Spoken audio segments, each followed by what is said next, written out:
దేవుడి నామానికి స్తోత్రములు. ఈ ఉదయకాల సమయంలో మీ అందరికీ కూడా నా హృదయపూర్వకమైనటువంటి వందనాలు తెలియజేస్తున్నానండి. ఈ దినము దేవుడు మీతో మాట్లాడుతున్నటువంటి మాట ఏంటంటే, చేదైనటువంటి అనుభవాలని మధురముగా మారుస్తాడట. దేవుని బిడ్డలారా, చేదైనటువంటి ప్రయాణం చేస్తున్నారా మీరు? దేవుని బిడ్డలారా, చేదైనటువంటి అనుభవంలో మీరు ఉన్నారా? దేవుడు ఈ ఉదయకాల సమయంలో మీతో మాట్లాడుతూ ఉన్నటువంటి మాటని మీరు గ్రహించినట్లయితే మీ జీవితంలో ఆయన మేలు చేస్తాడు. వాక్యం సెలవిస్తూ ఉంది కదా ఇక్కడ యోహాను సువార్త 5వ అధ్యాయము 27వ వచనములో, మరియు ఆయన మనుష్య కుమారుడు గనుక తీర్పు తీర్చుటకు తండ్రి అధికారము అనుగ్రహించెను. యేసు ఆయనకి భాషాంతరముగా రక్షకుడు అని అర్థం. ఈ రక్షకుడికి తీర్పు తీర్చేటటువంటి అధికారమును తండ్రి అయిన దేవుడు కుమారుడికి అనుగ్రహించి ఉన్నాడు. ఏ తీర్పు నీకు కావాలని నువ్వు భారముగా బాధగా నడుస్తూ ఉన్నావో, నువ్వు ప్రయాణిస్తూ ఉన్నావో, ఈ ప్రయాణములో, ఈ చేదైనటువంటి ఈ యొక్క ప్రయాణములో నీ ప్రయాణమును దేవుడు మధురముగా మారుస్తాడట. ఎందుకంటే మనుషుల నుండి కాదు నీకు వచ్చేది తీర్పు, మనుష్య కుమారుడికి తీర్పు తీర్చుటకు అధికారము తండ్రి యొద్ద నుండి వచ్చింది గనక ఆ కుమారుడే నీకు తీర్పు తీరుస్తూ ఉన్నాడు. ఆయన తీర్పులో సత్యము ఉంటుంది. దేవుని బిడ్డలారా, అందుకనే వాక్యం సెలవిస్తూ ఉంది కదా, ఆయన తీర్పులో మీ ప్రతి అవసరము కూడా తీర్చబడుతుంది.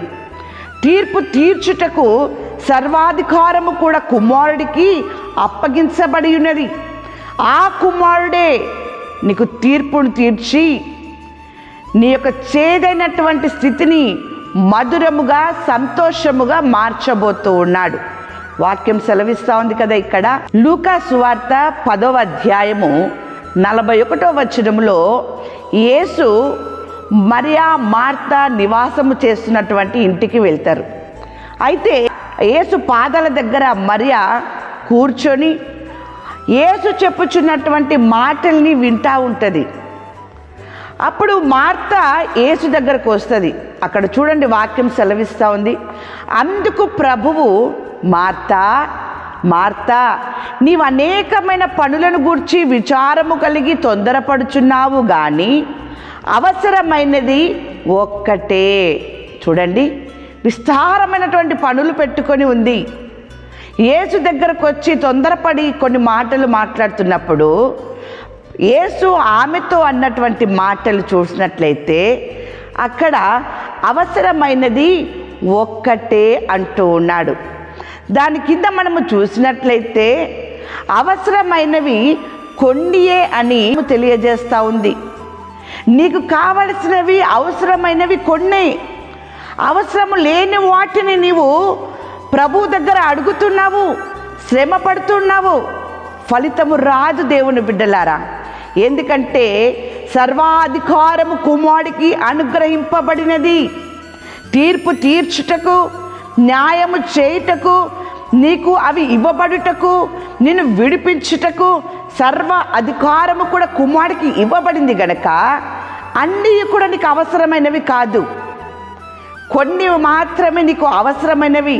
ఆ అవసరమైనటువంటి అక్కర ఏదో నువ్వు ప్రభు దగ్గర మొరపెట్టినప్పుడు ఆయన మహిమలో నీ ప్రతి అవసరమును ఆయన తీరుస్తాడు. వాక్యం సెలవిస్తూ ఉంది యోహాను సువార్త 11వ అధ్యాయము 40వ వచనములో, అందుకు యేసు, నీవు నమ్మిన ఎడల దేవుని మహిమను చూతువని నేను నీతో చెప్పలేదా అని అనెను. దేవుని బిడ్డలారా, లాజరు మరణించాడు, సమాధి చేయబడ్డారు. అక్కడ యేసు లేడు, వేరే చోట యేసు ఉన్నాడు. ఆ చోటకి ఆ వార్త తెలిసింది. యేసు ఉన్న చోటకి ఆయన మార్తా మరియా ఉన్న అటువంటి చోటకి వచ్చి ఉన్నాడు. అప్పుడు మార్తతో యేసు అంటున్నటువంటి మాట ఇది, నీవు నమ్మిన ఎడల దేవుని మహిమను చూతువని నేను నీతో చెప్పలేదా అనెను. ఎంత అద్భుతమైనటువంటి మాట ఈ ఉదయకాల సమయంలో దేవుడు మీతో మాట్లాడుతూ ఉన్నాడు. నీవు నమ్మినట్లయితే దేవుని మహిమని నువ్వు చూస్తావు. దేవుని మహిమను నువ్వు ఎప్పుడైతే చూస్తావో దేవుని యొక్క మహిమలో నుండి నీ ప్రతి అవసరము కూడా తీర్చబడుతుంది. దేవుని బిడ్డలారా, చూడండి, వాక్యం సెలవిస్తూ ఉంది కదా.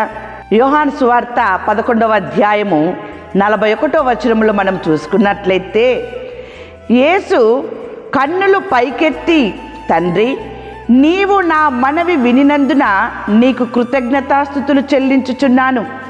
నీవు ఎల్లప్పుడూ నా మనవి వినుచున్నావని నేను ఎరుగుదును గాని నీవు నన్ను పంపితివని చుట్టూ నిలిచియున్న ఈ జనసమూహము నమ్మునట్లు వారి నిమిత్తమై ఈ మాట చెప్పి తిన నేను. ఆయన అలాగు చెప్పి లాజరు బయటికి రమ్మని బిగ్గరగా చెప్పగా. దేవుని బిడ్డలారా, యేసుకు తెలుసు దేవుడు చేసేటటువంటి కార్యాలు, కానీ ఈ చుట్టూన్నటువంటి ప్రజలు నమ్మునట్లుగా ఆ రీతిగా ఆయన ప్రార్థన చేసి ఉన్నాడు. దేవుని బిడ్డలారా, లాజరు బయటికి రమ్ము అని బిగ్గరగా చెప్పగా చనిపోయిన వాడు కాళ్ళు చేతులు ప్రేత వస్త్రములతో కట్టబడిన వాడై వెలుపలికి వచ్చెను. ఎంత అద్భుతమైనటువంటి మాట దేవుని బిడ్డలారా. అక్కడ కొరత ఏర్పడింది. ఆ కుటుంబంలో దుఃఖం ఉంది, ఆ కుటుంబంలో సంతోషం లేదు, ఆ కుటుంబంలో మరచిపోయినటువంటి వేదన ఉంది. దేవుని బిడ్డలారా, ఆ వేదనని ఆయన తీసివేసి ఉన్నాడు. వారికి లాజరు ఉండడము అవసరమై ఉన్నది. యేసు అక్కడికి వెళ్ళి వారి అవసరమును ఆయన తీర్చి ఉన్నాడు. దేవుని బిడ్డలారా, ఈరోజు నీకు ఏది అవసరమై ఉన్నదో నీ ఇంటిలోనికి యేసు వస్తే నీ అవసరము తీర్చబడుతుంది. దేవుని బిడ్డలారా, నీ హృదయంలోనికి యేసు వస్తే నీ అవసరము తీర్చబడుతుంది. నువ్వు బలహీనుడవే కావచ్చు, నీవు బలహీనురాలివే కావచ్చు, కానీ నీ పక్షమున తండ్రికి ఆయన మొరపెడుతూ ఉన్నాడు. ఆయన మొరపెట్టడము వలన నీ అవసరము తీర్చబడుతుంది.